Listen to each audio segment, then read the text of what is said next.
One sentence, just one sentence repeated over and over is all it took to unravel the biggest heavyweight fight in modern UFC history.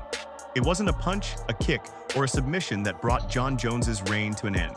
No, it was a war of words, a battle for public opinion, and a lie that grew so big it swallowed the fight whole.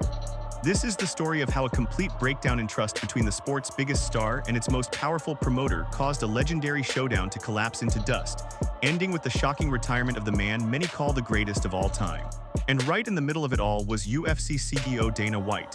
He stood at a podium, telling the world exactly what it wanted to hear, that the super fight between Jon Jones and Tom Aspinall was a done deal.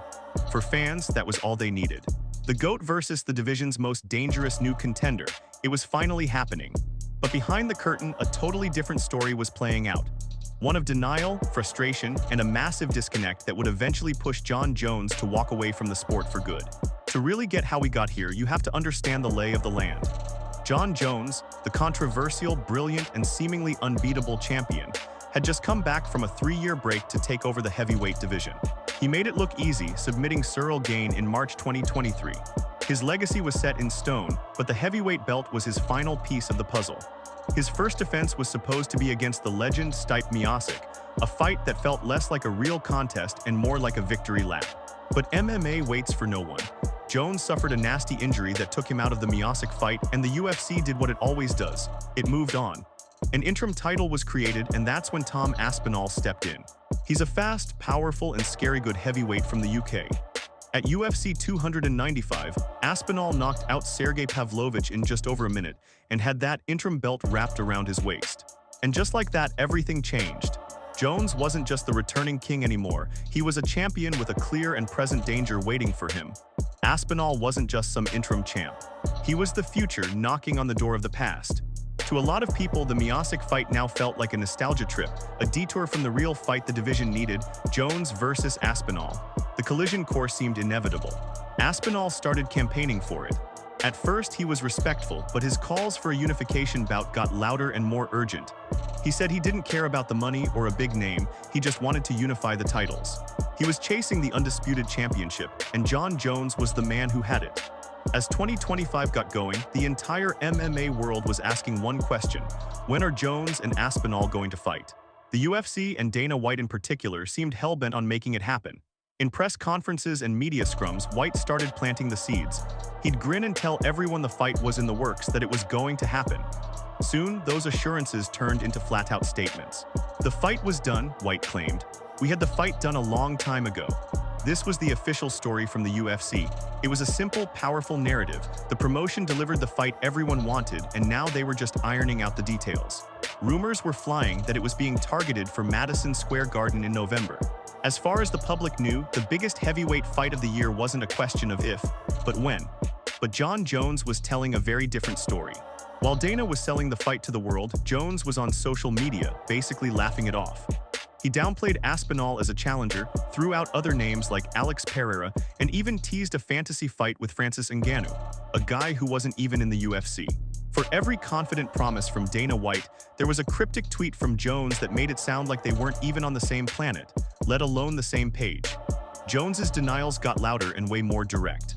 He finally went on X and stated clearly that the Aspinall fight was never, ever a done deal.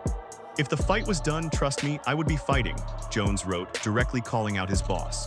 He explained that while talks had happened, a final agreement was never reached. The lie was out in the open. Dana was telling the media one thing, and Jones was telling his fans the exact opposite. The trust between the promoter and his biggest star was cracking right before our eyes. This kind of public feud between a fighter and the UFC seems to be happening more and more. So who do you think was telling the truth here? Was Dana just trying to pressure Jones into a fight he wasn't sure he wanted? Or was Jones the one moving the goalposts? Drop your thoughts in the comments below, and if you're liking this breakdown, make sure you hit that subscribe button. The gap between Dana's claims and Jones's reality became a canyon they couldn't cross. And the fight world got restless.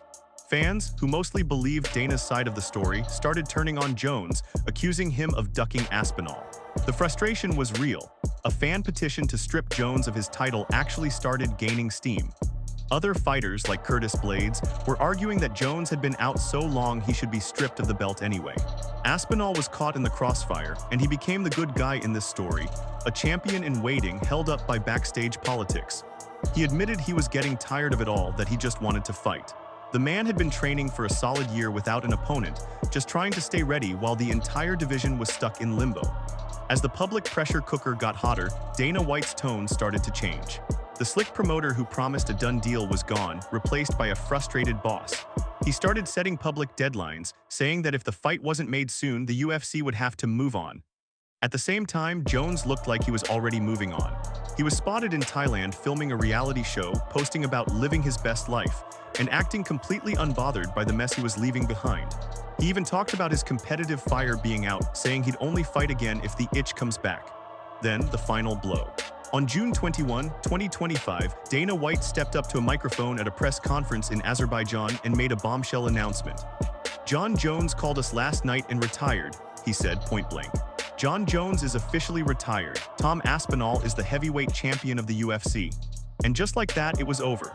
The super fight was dead. Jones confirmed it later on his own social media, thanking his fans and reflecting on his career. The lie had finally run its course, and the only way out was for one of them to walk away. So what really made Jon Jones retire? Was he just not motivated anymore? Was he trying to protect his perfect legacy from a young, hungry lion like Aspinall? Or was it the bitter end of a broken relationship with the UFC? A relationship destroyed by the done deal lie. All the signs point to the public pressure campaign, fueled by Dana White's words, being the thing that pushed him over the edge. White even admitted later that the fight had been booked before Jones backed out, but Jones has always disputed that a final deal was ever signed. This public he said, she said painted Jones as the villain who was holding the entire division hostage.